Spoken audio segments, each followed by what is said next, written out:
Morning, people. It's 8:15. It's time to start up our Good Morning BSN session of today, the 12th edition. That's brought to you by the ICGL, that's the Impact Center for Great Leadership, an initiative of BSN in cooperation with Hofstede Insights and sponsored by Quinn Soda.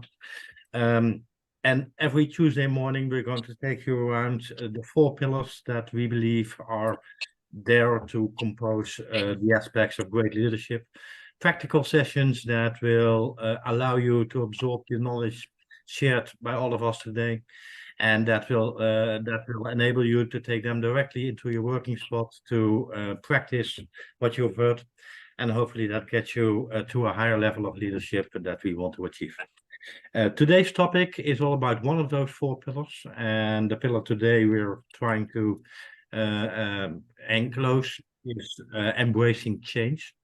And for this session, it's especially about how to get your team on board.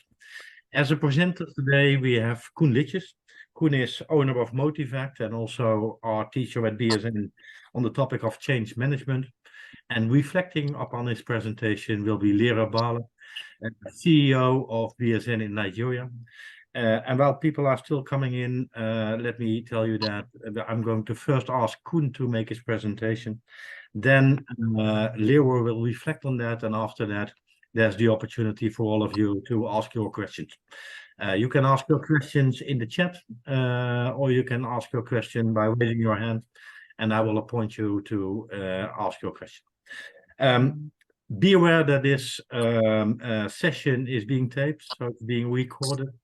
If you don't want to be in the picture, then please turn off your cameras so you can still follow our session, but without being in the picture.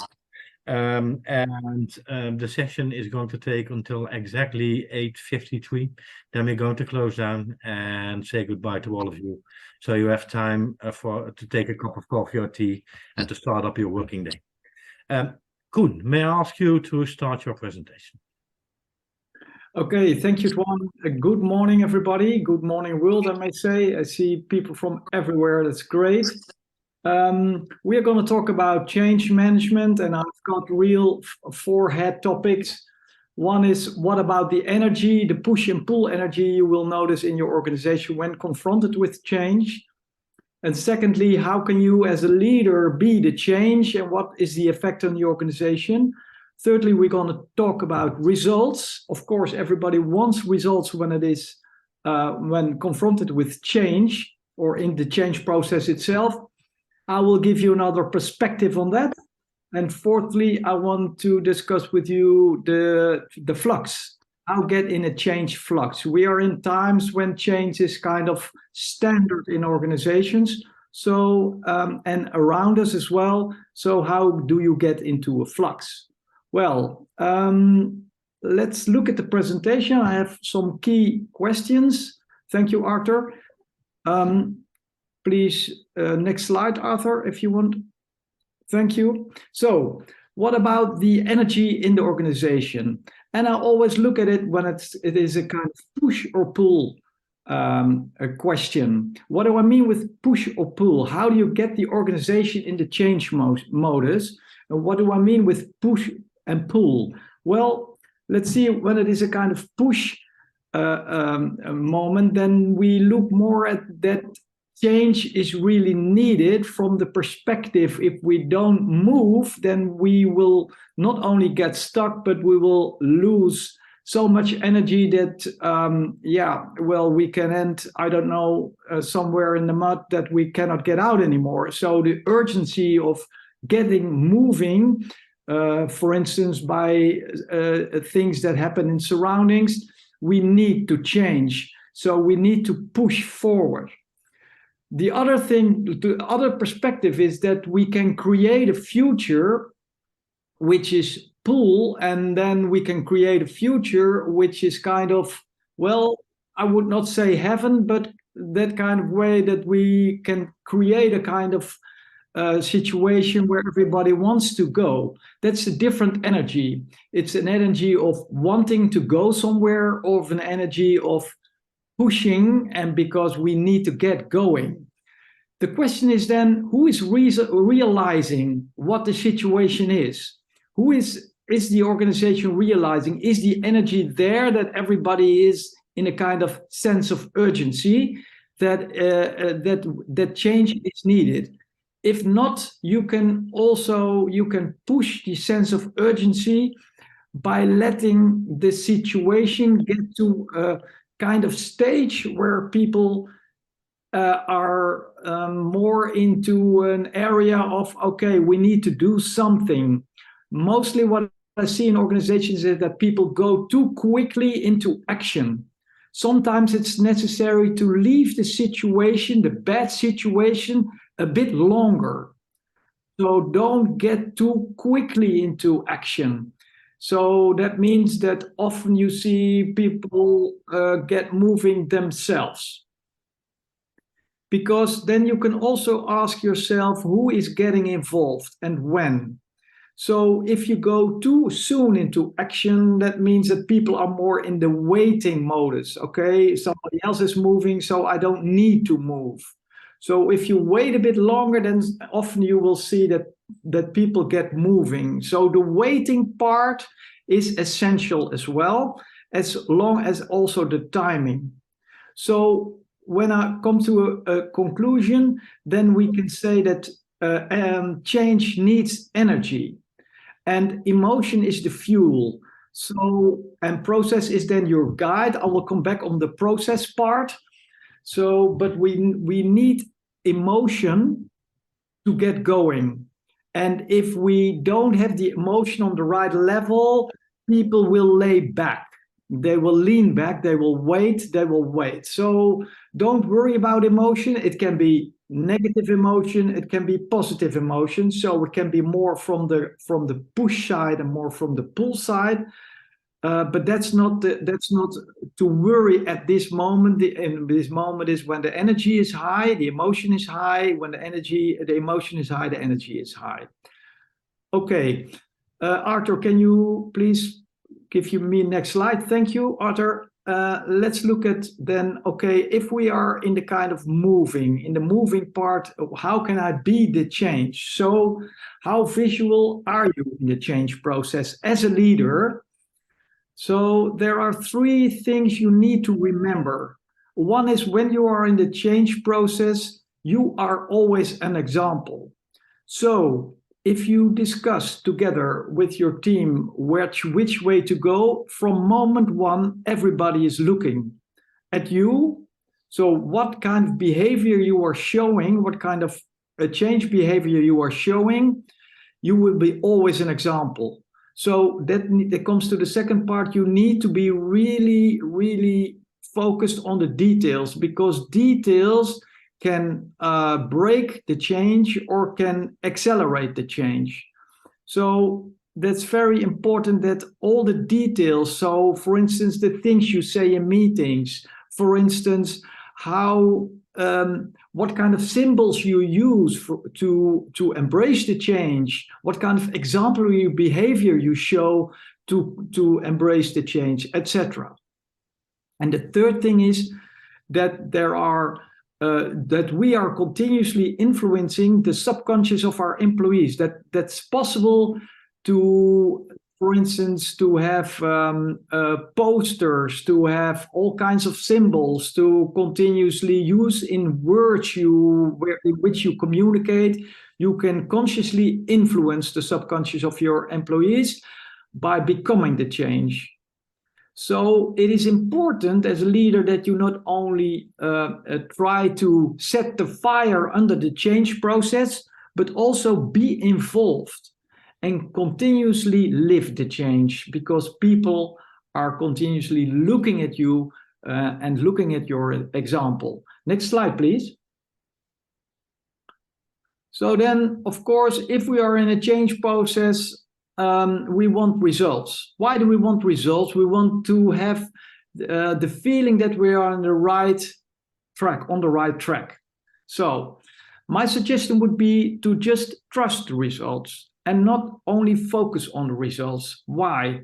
because the attention needs to lie more on the motivation. So get the fire going in the process. So you need the motivation continuously. Otherwise, when the motivation goes away, the power of the change goes away. So the motivation is the power behind the change. The second thing is, where do you need to focus on is on the change process. As I mentioned that earlier, of course, we have our business processes, but we also need to manage the process, the change process. And of course, you can use several processes. For instance, if you call one of the processes the 8 steps from Kotter, you can also talk about the 5 A's from McKinsey. Doesn't matter really. But the thing is, you need to manage the process. The change process needs to be managed and focused on every time, because if you lose that inside, out of your sight, then you will don't know where you are anymore. So we need the motivation and we need the process, and the results, we just accept what is happening. Why? Well, my main conclusion is that the results are a logical outcome of the right motivation added by the managed process. So as a leader, I always focus on motivation on one side that needs continuous attention, and secondly, make sure everybody sticks to the process. So for instance, if you look at Deming, Plan, Do, Check, Act, you see in a lot of organizations, but also in governments, people put a lot of effort in the plan, do, but forget the check, act. And that is absolutely necessary to really get the power and to really have the motivation to walk the whole process and to keep the process in mind, but also do the end of the process, not halfway and say, okay, it's fine enough, let's go to the next one. Because your result will be like that. If you don't manage the whole loop, then you will get the results. The results will be less, in my opinion. Okay, next slide, please. So then we have, of course, also the question, how do I get a change flux? We know that the surrounding in the world, there is a lot of change going on. And I think, in my opinion, we are kind of in a kind of change flux, in a kind of continuous change process. So you need to focus on change continuously. So how can you create that? Well, in my opinion, there are a few things you can do. One thing is that, of course, you have your business process. But if you have your business process, next to that, you also need a parallel business process. And that is the parallel process of continuous improvement. So that means that you can have a team on board who is continuously focusing on where is low-hanging fruit and how can we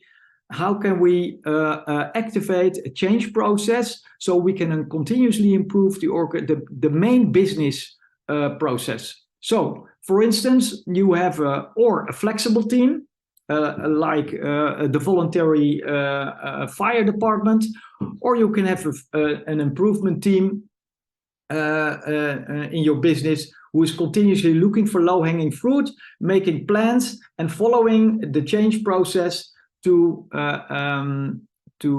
create the flux in the organization.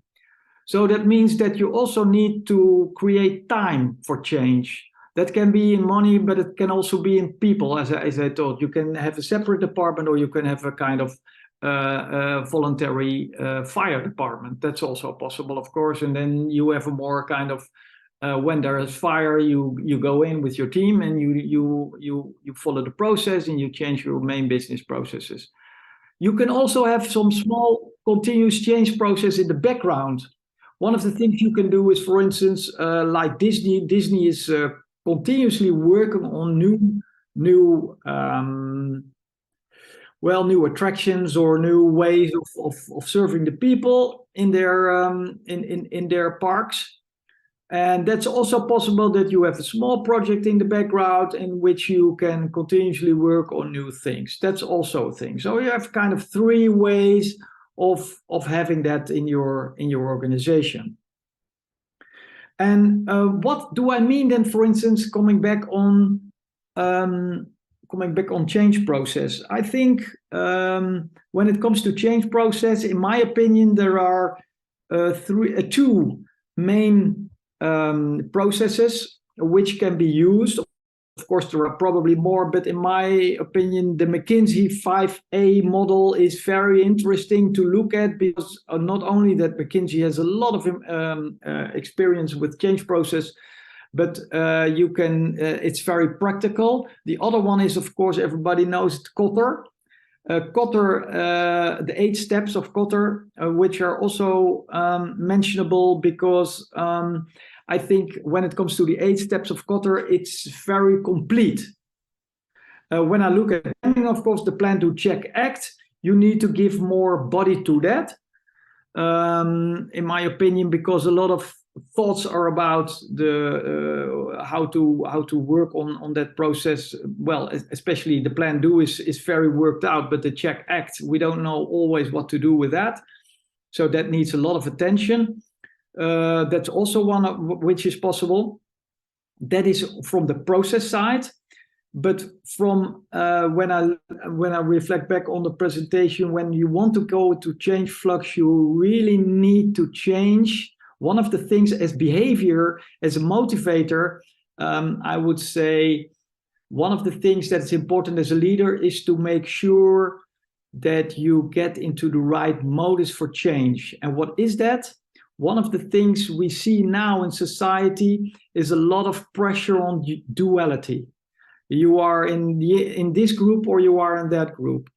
When you want to motivate change, when you want to embrace change, you really need to get out of that area. So we need to get more into the area, the leader who includes all opinions, keeps the energy high. So that means the energy for change needs to be high. Of course, we are confronted with people who have a negative feeling about, so the motivation is negative when it comes to change. Still, we need to also keep in mind that also that energy needs attention. So when it comes to attention, we not only need the positive people, but also need the negative people, because emotion is the fuel. We need to remember that. The only thing is, how can we use the fuel of the people who are more into, who are more negative about the change? How can we use that fuel to also get the process going? So then think about push and pull. So sometimes you need to push a bit more when people are really stuck and really into the negative area. And of course, the people who are positive area are very ongoing, and how to make sure that both energies, we can use both energies to get the car going, to get the change process going. So get out of duality and make sure you embrace all opinions, because if you exclude certain parts of your organization or certain opinions in your organization, you will be less reliable. So probably it also you can say, one of the things that I always say is, for a leader, it's not only understanding, which is a kind of mental process, it's also, how do I get involved? It's a social, emotional process. And the third thing is, being visible is probably a physical process. So being present, really being present. And fourthly, but probably most underestimated part, trying to deal with the dualities, which definitely will be there when it comes to change. So that is probably a spiritual process, to accept everything, accept people, accept situations. Don't get too early in the moving part. Wait a bit longer, let things dure. I don't know, it's kind of accepting that it's not going like you want to go. But then when the right energy is there, you need to get in touch. When the right energy is there, you can get moving. And with acceptance of everything that is being shown in your organization, So that is probably the best spiritual practice that will be the most challenge for us as a leader to accept what is happening. So keep moving forward for a sustainable change is the thing, in my opinion, one of the things. So don't get stuck, but try to keep everything moving, probably by continuous change processes having implemented in your organization, so you are flexible to react on the situations which is occurring. So that ends kind of my vision on change. And if I look at, for instance, summarize it, I would say, okay, we have always push and pull energies. We have positive and negative energies in organization. The thing is, energy is we need that kind of energy to get the thing going. Secondly, being the change, so make sure you get involved. How are you involved? You are always an example. The question is, what example are you? And details can influence, so make sure you get the details and the symbols in place. Thirdly, just trust results. So results is a summary of the right motivation and following the process. We talked about the process like, okay, it's we have 8 steps of Kotter, we have the 5 A's of McKinsey, we have the plan to check act from Deming. We have a lot of possibilities to use as a change process, but follow it from beginning to end. So don't quit halfway. Thirdly, get into the change flux. So change is continuous around us, and make sure we get moving, and we make it as a kind of natural process in organizations. And we can do that in several ways to create the continuous change. Okay, so that is a kind of summary. And one of the mentalities for the leader will probably be accepting the dualities, and make sure that not only you get involved in an intellectual way, but also in an emotional way, physical way by being present, but also in a spiritual way. So making sure that we get out of the duality and make sure we accept everything what's happening. Thank you so much, Koen. Yeah. We're going to go over to Lera Balen. We're going to reflect upon your presentation, and after that, there's room for your questions. Thank you. Thank you, Koen, for very professionally delivered presentation on embracing change and getting your team on board. Koen has spoken extensively on the value of energy that will provide momentum, the need for leadership to be able to take the lead as leaders, the need to keep focusing on the goals and the objectives and the results along the line, and to be able to manage the flux, the change flux. And some of the things, the lesson that one can pick up from his presentation today is the fact that change itself is the only constant, and it requires momentum to be able to manage through change. It is critical to success of every team, because every team has objective, which is usually superior to the present. And so change is implied. The second reason is that environment do change, and so change is also implied. And it's therefore an inevitable thing to keep changing and to keep managing change. And getting our team on board with change can be a major challenge. So we learned some lessons from his presentation today. Number one is that energy is required for momentum.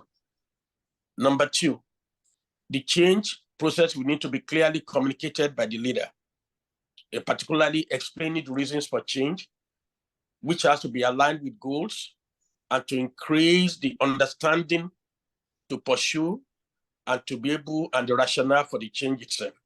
And this will enable the team members to embrace change. We also know that a leader needs to lead by example. Mahatma Gandhi says, be the change you want to see in other people. So a leader will need to show commitment, inspiration, and encouragement. And he was able to also teach us, number 4, to involve the team in decision making, to be able to build envisioning process, to connect them emotionally, to enable them and to empower them, to make them feel as an integral part of the reason for change itself. And he also spoke about the need to continuously provide support, either through research, training, guidance, empowerment, to keep change going as you manage and use the dashboard of looking at your results. He also spoke about the need to keep the momentum going throughout the process by celebrating wins and by helping to boost morale throughout. So, ladies and gentlemen, Koen has given us the core secrets, and he said we could use any of the tools, either the 5 phases of McKinsey or the 8 steps of Kotter on change. More importantly, it's nice to embrace change, it's nice to manage change, but it's actually more important to proactively lead change, to know that change is the only constant, change is coming, and to proactively put in place strategies to ensure that you are able to lead change itself, not just react to change, but proactively lead change. I would like to thank Koen for a very beautiful presentation today. And I hope on this reflection, we've been able to capture essentially what Koen has tried to present to us today. Throughout his presentation, energy is key, momentum is key. Thank you. Thank you, Lira. Thank you so much for your inspiring words after the presentation of Koen. We are now open to questions. You can again ask your questions by putting them into the chat, or you can raise your hand by clicking on reactions on the bottom of your screen. And if you raise your hand, I'm going to go over to you to ask your question. I will shortly open my chat room. Then look at the screen. No questions for now, so I'm going to ask one. Koen, you talk about involvement of the management in an organization that is really important in these change processes. Can you elaborate a bit on what involvement means and how that is done in practice? Okay, thank you, Tuan, for your question. Well, one of the things is by getting involved means that you really need to take time as a leader to get in touch with people. For instance, you can do that by making sure you have regularly lunches, for instance, with several members of your organization, and several layers as well. So don't only communicate about change or discuss about change in your own circle, like your management team or whatever, but also make it bigger. So go have lunch with people from factories or from sales departments or from every part of the organization. Make sure you get into touch and make it also kind of don't make it too formal. So create informal moments to give people the room to have free speech. So you know what is living, you know what is happening in the organization. So like go to the coffee machine and ask people, okay, we are in a change process. How are you? What are you thinking about it? How is your opinion about it, etc. So create moments where you can stimulate free speech when it comes to checking the temperature for the motivation of the change process. So that's what I would suggest. Okay, thank you so much, Koen, for that clear answer. We've got a question in the chat room, and that's coming from Elena. Elena, can you unmute and ask your question?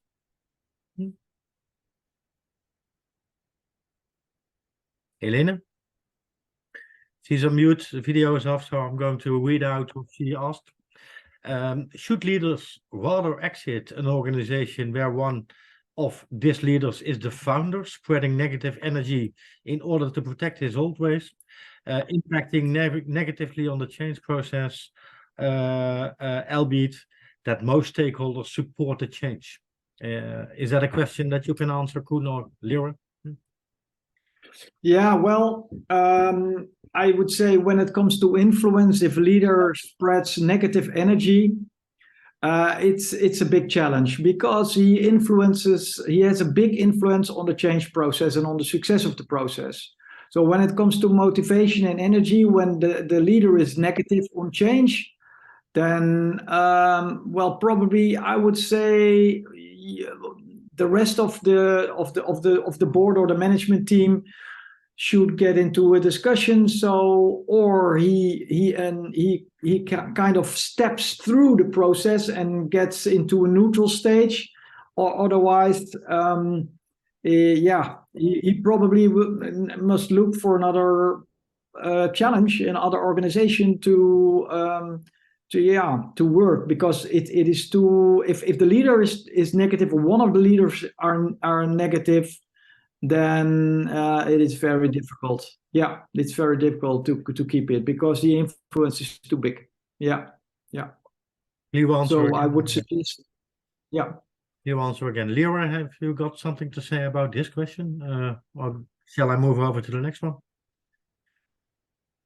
You're on mute, Leroy, so I'm going to move over to the next one. Let's move on to the next question. Yeah, because of time. Yeah. Okay, beautiful.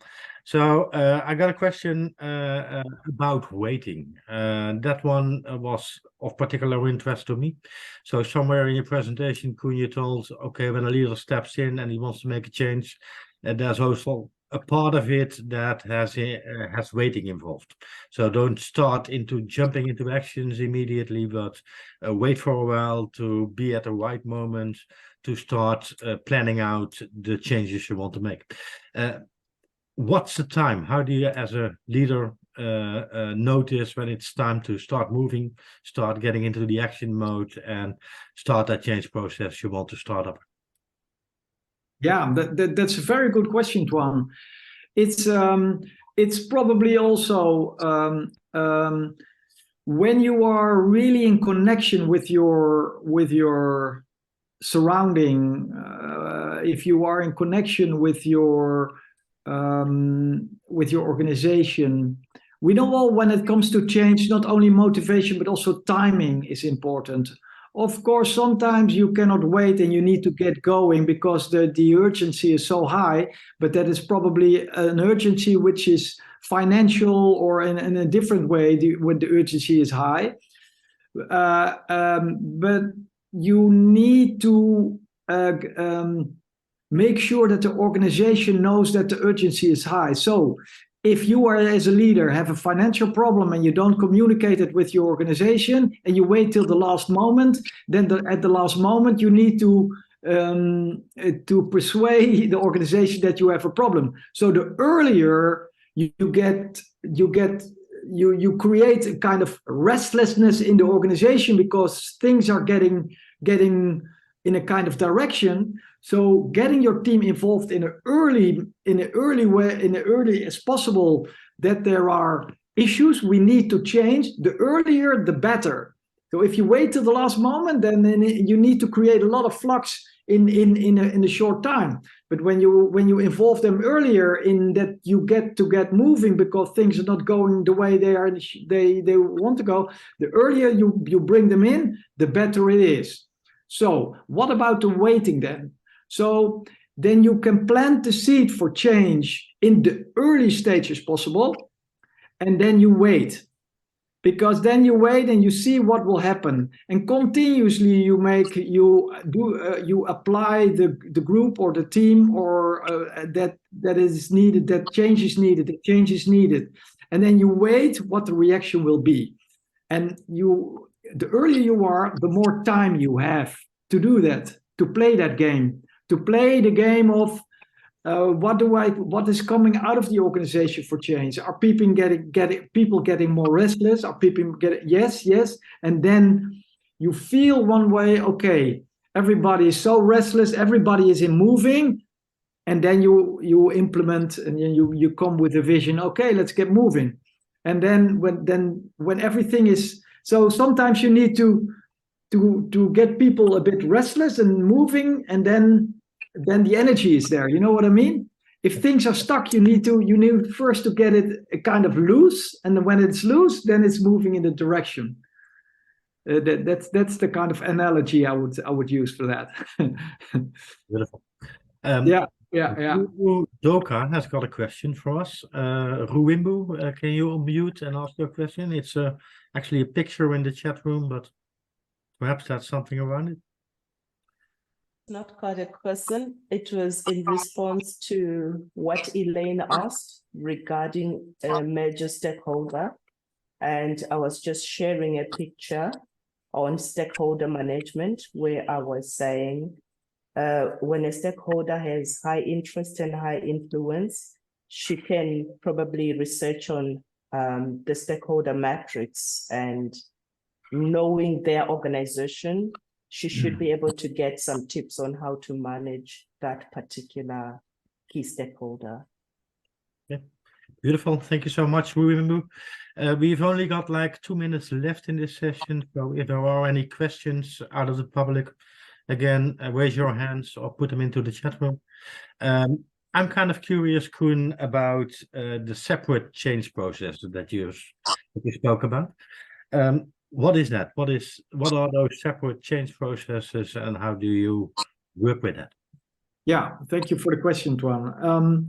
One of the things is, of course, we have a main business process, which is normal. It's your continuous ongoing work in your organization. It goes from purchasing to sales to distribution, etc., finance, all that kind of main processes in organizations. Next to that, you can have sometimes you need a kind of improvement team. If your organization is big enough, then it's fine to have an improvement team of a few people that are facilitators who help facilitate to activate and to facilitate the change processes, which is needed sometimes in several parts of the organization. And that is when you are big enough to have a separate department. I would absolutely suggest that. So that's one. The other thing is what I called is the voluntary fire department, which are in several people who are in several business processes. But then when the fire is there, they get together and they get moving. And when I talk about several, those people need to have in their heads and need to live the change process, which is separately, they will facilitate the change process like the 8 steps of Kotter, or like the plan to check, the Deming, the plan to check act, or like the 5 A's for McKinsey. They need to manage those processes. They need to have that in the top of their head. They need to go there, because one of the things what I notice in several organizations is when there is a kind of fire and you have the voluntary fire department get together and facilitate the change process, everybody start thinking about how are we going to do it? How are we going to do it? And then you lose a lot of time by so everybody needs to know, okay, this is happening, then is this happening, then is this. Also when it comes to of course, following the steps as a leader, you need to follow how are things going. Do we need to accelerate or whatever? What is happening in processes? How much time is needed?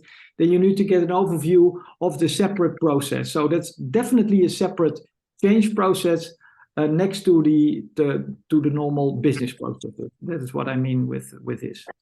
Thank you so much, Koen. Yeah. We've reached the point that we're after 8:53. There's still a couple of questions in the chat room, but we aren't able to go through those in time. Ruwimbu showed us the next picture to help out on the situation, the question that was asked before. And George is talking about if you need to be managing a change process honestly and openly. I think you've elaborated on that, Koen, so the answer is yes. That concludes our session for today. If you want more information about this session, you would like to sheet or something, just contact us. Our address to contact us is in the invite. Thank you for participating today. We do this every week. Next week there will be a next session, and that session is led by Egbert Schwamp, who is the group CEO of Hofstede, and he's going to talk about hiring and recruiting, and that out of experience and culture. So please come back next week. For now, thank you. Have a good day, and please try to apply the knowledge that we've shared. Thank you so much.